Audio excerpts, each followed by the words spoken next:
What's going on, everybody? RJ Ochoa here from SB Nation's bloggingtheboys.com. Hope all is well wherever you are. We hope you're happy, safe, healthy, and that you enjoyed all of the 2024 NFL draft and what it offered for our Dallas Cowboys. We've been here all throughout the draft providing you videos reacting to each and every single Dallas Cowboys draft pick. So please subscribe here to the Blogging the Boys YouTube channel. You can go check them out and hear my thoughts. I'm RJ Ochoa, as mentioned, in the immediate aftermath of each and every single pick. We're going to get to the Justin Rogers pick because it just happened, but Justin Rogers rounds out the draft class for the Cowboys. So this is going to serve as my grade video. I'm about to grade the draft class for the Dallas Cowboys. We put Justin Rogers on the cover because he deserves it, right? I mean, that's just the reality of it. He's the final draft pick of the Dallas Cowboys, but somebody who offers a little bit of potential. In fact, let's get to that right away. The Dallas Cowboys did select Auburn defensive tackle Justin Rogers with their final selection in the draft, 244 overall.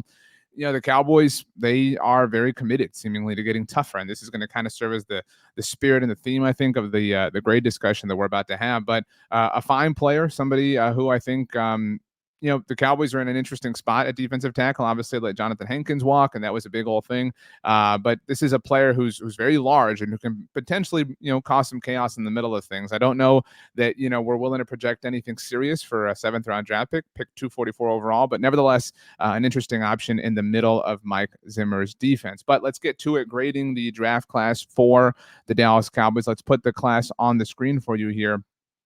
We know, let me see if I can move this over just a little bit. I'm trying to do this on the fly. See if I did that. Did it come out nice? Oh, come on, RJ. Let's get it together. Let's go. There we go. Perfect. All right. Grading the 2024 Dallas Cowboys draft class. Let's just kind of rip through it from top to bottom. In the first round, after trading down, that's an important element to, I think, the grade. The Dallas Cowboys took Tyler Guyton, the offensive tackle out of Oklahoma. Then in the second round, to start Friday night, Marshawn Nealon, the pass rusher out of Western Michigan. This is in case you missed all this. And once again, I have breakdown videos for each and every single one of these players right after the picks were made here on our YouTube channel. Also, we have tons of analysis available on each and every single one of them at bloggingtheboys.com as we do anything and everything that happens to the Cowboys. Apologies to Justin Rogers. This is his recap video. We put him on the cover because, we wanted to. But moving on, Cooper Beebe was the pick that the Cowboys netted in their trade down in the first round. That was a trade with the Detroit Lions. If you somehow missed that, Dallas went from 24 to 29. And in the process, they gave up a 7th-round draft pick next year. Don't worry about that. We'll get to that in a little bit, actually, though. And they picked up pick 73 overall. That became Cooper Beebe, the all-talented guard, all-talented interior lineman out of Kansas State, offers some potential center flexibility, potential center option for the Cowboys going from the Wildcats to the Cowboys.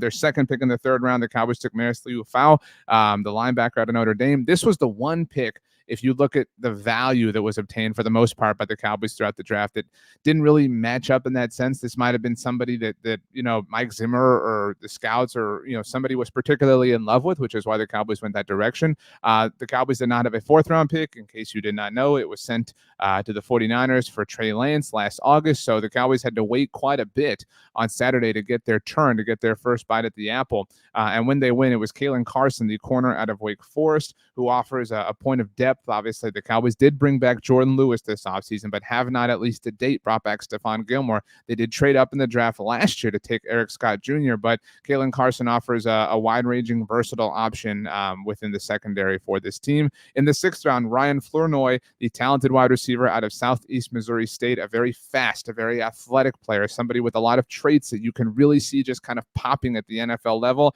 I mentioned in the video that we did for him specifically, maybe somebody who the Cowboys could utilize within the NFL's new kickoff return landscape. I know that Kevontae Turpin is on this team, but you now have a 4-year contract with a player who is inordinately talented from an athletic perspective. I've had a lot of coffee today, so apologies. And finally, the 2 7th-round draft picks, the Cowboys taking Lafayette offensive tackle Nathan Thomas first and foremost, somebody who can hopefully potentially develop into a swing tackle option for them. And again, as mentioned, our cover man for this video, Justin Rogers, the defensive tackle out of Auburn. The first thing that jumps out to me is that 5/8, over 50% of the picks that the Cowboys made were within the trenches. You look at it along the offensive line, 4 of them, you've got Tyler Guyton at tackle, Cooper Beebe at guard, and then you've got Nathan Thomas, and then I said 3, 3, and then Nathan Thomas along the offensive line. Meanwhile, defensively, you've got Marshawn Nealon as your pass rusher, and you've got Justin Rogers rounding thing up, obviously in the middle, the interior of the defensive line.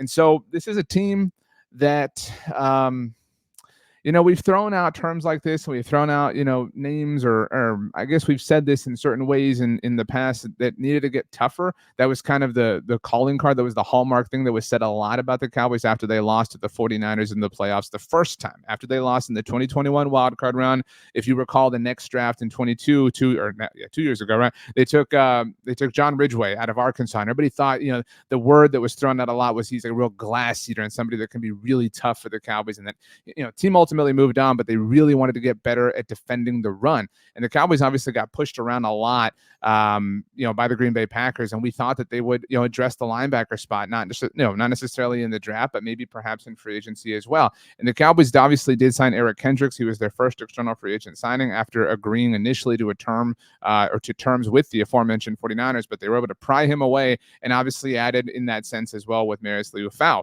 So you've added to the linebacker position. I think it's important to kind of factor in free agency as well here, even though there isn't a lot to work off of. Royce Freeman, as a pick, I don't know, or as a free agent, I don't really know offers anything, so I wouldn't really, count on that all too much. We'll talk about the running back spot in a moment. But all told, it's hard to say this addresses needs. Yes, the Cowboys addressed, tackle and guard or potentially center, and those were obvious needs because players like Tyron Smith and Tyler Biadasz left in free agency. They did not address the running back spot, and again, we'll get there momentarily. But it addressed needs while also, I think, this class kind of cultivates a new future. That's not to say that this was for the future and this is for the great beyond and the Cowboys are tanking. I'm not going down that path, but this is kind of a class that can serve as a really, I think, important foundational building block for what at least the staff, sees to come, sees is on the horizon for this team. And so my overall final grade, if you're curious, and I know you are, is a B+. I'm going to give it a B+ because I think they got tremendous value basically everywhere. They obviously picked up that extra third-round pick moving down in the first round. We were so hell-bent on them doing that, and they did, and a huge congratulations to them for that. We've already given them their flowers, and if they'd gone Graham Barton like a lot of people wanted them to, they would not have Cooper Beebe in all likelihood. So a B+ for me. Some flyers obviously on day 3, some traits, some qualities, some specific athletic things that they seem to really like and seem really confident that they can coach into legitimacy as far as the on-field football is concerned. But I think it's hard to call it an A because they just had so much to go. And again, I don't mean that in a negative way, but I think a B+ is something to be very excited about and very very thrilled by. If we're just looking at the draft specifically, I think they deserve a B+. But when you factor in the offseason as a whole and free agency, obviously the overall grade kind of comes down. It's a bit of a negative curve. So B+ for me. And I think some of that is because of what they didn't do. Right? The Cowboys didn't address the running back position, and they seem hell-bent on bringing Zeke Elliott back. And look, I've said this many times, and I don't like saying that I don't want Zeke because it feels like a mean thing to say, but we're all grateful for the good times. And they were good times, right? But the Cowboys have moved on. And so to bring Zeke back, I feel like I'm having a difficult time finding anyone on the internet who thinks this is a good idea. The only people who seem to feel that way are the Cowboys themselves. So considering, that is like their plan, or at least looks to be their plan on paper, I have a hard time, justifying not taking a running back. Now, the Cowboys did not have that 4th-round pick, obviously, because they had traded it for Trey Lance. And so it's funny that, Trey Lance, who wears number 15, could have, paved the way for another number 15, obviously, to join the Cowboys and Zeke. But not addressing running back is kind of a demerit for me. I don't have any real strong demerits outside of that. They addressed wide receiver. I wanted to get a flyer there. They obviously didn't need tight end. I'm glad they didn't go that way. The 2nd-round pick, Marshawn Nealon, I like the player, but it just doesn't necessarily fit the timeline. And that's where I'm a little bit down. And, if you watch my video then, I wasn't down on the pick. Again, I really like the player, but your 2nd-round pick has to be somebody that comes in and contributes right away. And it's so difficult to envision that happening for Nealon because of Sam Williams, because of DeMarcus Lawrence. Yes, he offers a potential path forward in a DeMarcus Lawrence's world because he's in a contract year with the Cowboys, but we needed this help in the here and now. And so to not get it is a bit of a bummer. That being said, though, overall, I think they did really well, as mentioned. I think they checked off a lot of boxes, and I think that they took a very, very positive step forward. I think they took multiple positive steps forward throughout the course of the weekend, and so that is a good thing. And now we have a legitimate, a discernible idea about who they are and what they're trying to do here in 2024. Obviously, that includes potentially bringing Zeke Elliott back, and that is a choice. But overall, I think it was a solid few days of work, and I think they deserve some props relative to the process that just unfolded specifically. So that being said, now we kind of get to understand a little bit more, get to think about this a little bit more, get to put together some more thoughts. But that they address the trenches so deeply. Once again, 5 of the 8 selections really says to me that they are focused on, becoming immovable, right? And I don't mean that in the literal sense, but they really, really, really want to set in and lock up the foundation of who they are as a team, and then kind of dress things around it with your skill positions. And plus, they have a lot of skill position players who we know are really great, like CD Lamb and Micah Parsons. Not that he's a skill position player, but the external things are already really great. You get my point. So all told, a B+ for me, like I said, and kudos to them. So what was your grade, though? I'm very curious to know. I would love to hear. You can hit me up, of course, on Twitter or Instagram at RJ Ochoa, or on Threads at RJ Ochoa. If you want to leave a comment down below, I'll do my best to respond to all of those as well. What did you, or what will you, or what are you grading the draft class, the 2024 draft class for the Dallas Cowboys? If you have not yet, if you're new around here, if you saw this because it popped up or somebody sent it to you, whatever, please consider subscribing to the Blog on the Boys YouTube channel. Our podcast network was shut down a few weeks ago. We're still in the process of figuring out a future there, but this exists. This YouTube channel is a place. If you like what I have to say about this team, that really flatters me. This is the outlet for that in the meantime and in the future as well. If and when we do get some sort of podcast situation up and running once more.